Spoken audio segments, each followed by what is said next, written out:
सरकारें चुनाव तो आसानी से करा लेती हैं, लेकिन परीक्षा कराने में नाकाम रहती हैं।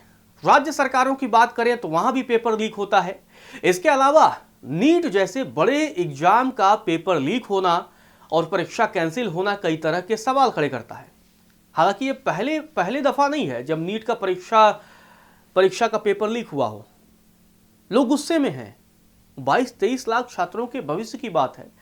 सालों से छात्र इस दिन के लिए मेहनत करता है कि जब वो परीक्षा देकर अपने घर लौटेगा तो शायद अपने सपनों को पूरा कर ले, लेकिन हर बार पेपर लीक हो जाता है।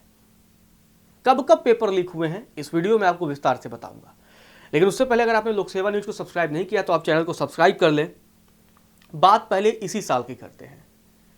3 मई को पेपर कराया जाता है और पेपर कराने के बाद पेपर लीक की घटना सामने आती है और इसके बाद से एनटीए ने यह फैसला लिया है कि हम पेपर को कैंसिल करेंगे, फिर से पेपर कराएंगे। लेकिन बड़ा सवाल यह है कि आखिर पेपर लीक कैसे हो जाता है, कौन इसमें शामिल है और कैसे लाखों में पेपर बेच दिए जाते हैं। माफियाओं का एक पूरा जमावड़ा लगा हुआ है, क्योंकि जिस तरीके से ये पेपर हुआ और पेपर होने के बाद इसका पेपर लीक होना, हैरानी की बात देखिए कि जो प्रश्न पत्र है उसमें 120 से अधिक सवाल पहले ही व्हाट्सएप, टेलीग्राम, इन तमाम जगहों पर लीक हो चुके थे। और अब भले ही सीबीआई को जांच सौंप दी गई है, लेकिन सीबीआई तो पहले मामले में भी कितने लोगों की गिरफ्तारी हुई। क्या ये पेपर लीक रुक गया? नहीं रुका है।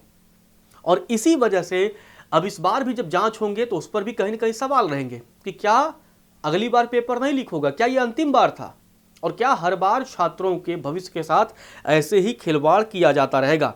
क्योंकि जिस तरीके से ये पेपर लीक हुआ है इसने कई तरह के सवाल खड़े कर दिए हैं, सिस्टम पर सवाल पैदा कर दिए हैं कि हमारे शिक्षा मंत्री से लेकर के हमारी जो टेस्ट एजेंसी है एनटीए, वो एक अदद परीक्षा सफल कराने में नाकाम क्यों रह रही है, ये गंभीर सवाल पैदा कर दिए हैं। ये बात इस साल की थी।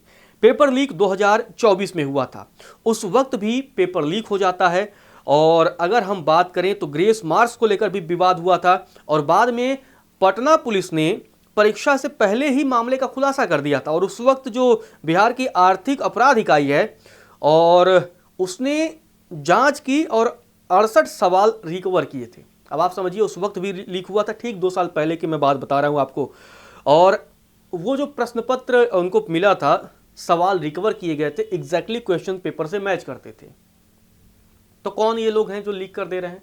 इसमें जाहिर से जवाब सीधा सा है कि एनटीए में शामिल लोग जो पेपर तैयार करने में लोग हैं, उन्हीं लोगों के जरिए इस पूरी मिलीभगत का खेल चल रहा है। और जब तक बड़ी मछली को नहीं पकड़ा जाएगा तब तक ये पेपर लीक जैसी घटनाएं होती रहेंगी। अब बात सिर्फ इतनी नहीं है, इसके बाद से झारखंड में भी जांच पहुंचती है और हजारीबाग के एक स्कूल का नाम सामने आता है।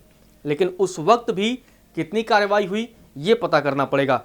रिपोर्ट में दावा किया गया था कि जो एक पैकेट था क्वेश्चन पेपर का, उसे अलग तरीके से खोला गया और बाद में पूरे मामले की जांच सीबीआई को सौंपी गई, जैसे इस बार सौंपी गई है। और फिर सुप्रीम कोर्ट में भी अलग अलग याचिकाएं दायर हुई और कई लोगों ने विरोध भी किया था। और बात सिर्फ 2024 की नहीं है, 2022 में भी लीक हुआ। हर 2 साल पे पैटर्न बन चुका है पेपर लीक का, नीट पेपर लीक का। अब नीट पेपर लीक की जो 2022 की मैं बात कर रहा हूं, वहां पेपर लीक हुई और चीटिंग गैंग पर यह आरोप लगा। 17 जुलाई 2022 को नीट यूजी की परीक्षा के बाद सीबीआई ने एक सॉल्वर गैंग के खिलाफ मामला दर्ज किया था। आरोप लगाया गया कि फर्जी पहचान पत्र और दस्तावेज के जरिए असली छात्रों की जगह दूसरे लोगों को परीक्षा में बैठाया गया। दिल्ली और हरियाणा के जो एग्जाम सेंटर थे और यहां पर यह खुलासा होता है। बाद में सीबीआई ने कई शहरों में छापेमारी की और आरोपियों को गिरफ्तार किया, चार्जशीट भी दाखिल कर दी। कार्रवाई होती है लेकिन पेपर लीक नहीं रुकता है। अगला एक और मामला है, सिर्फ 2022 नहीं, 2021 में भी हुआ था। 2021 में क्या हुआ वो बताता हूं।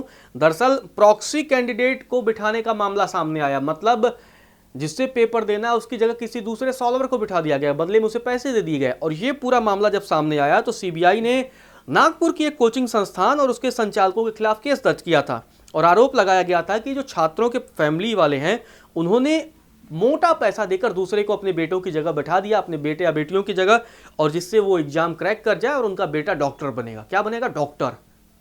अबे काहे पढ़ाते हो यार, कहने को बहुत कुछ है, शब्दों की मैं मर्यादा रख रहा हूं। और बाद में जब जांच हुआ तो दिल्ली और रांची के जो एग्जाम सेंटर हैं तो वहां से आरोपियों को गिरफ्तार किया गया। हालांकि कई आरोपी लंबे वक्त तक फरार रहे।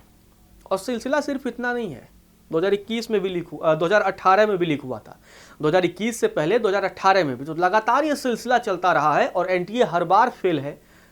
शिक्षा मंत्रालय बंटाधार करा चुका है, पता नहीं क्या चल रहा है। और देखिए 2018 की बात है, जो दिल्ली के वेस्ट पटेल नगर के स्थित एजुकेशन सेंटर होता है, वहां पर नीट परीक्षा में धांधली करने के आरोप लगते हैं। आरोप था कि जो संस्थान है उसे परीक्षा पास कराने का झांसा दिया जाता था और इसके बदले मोटी रकम वसूला जाता था। बाद में इस मामले में भी सीबीआई ने जांच की।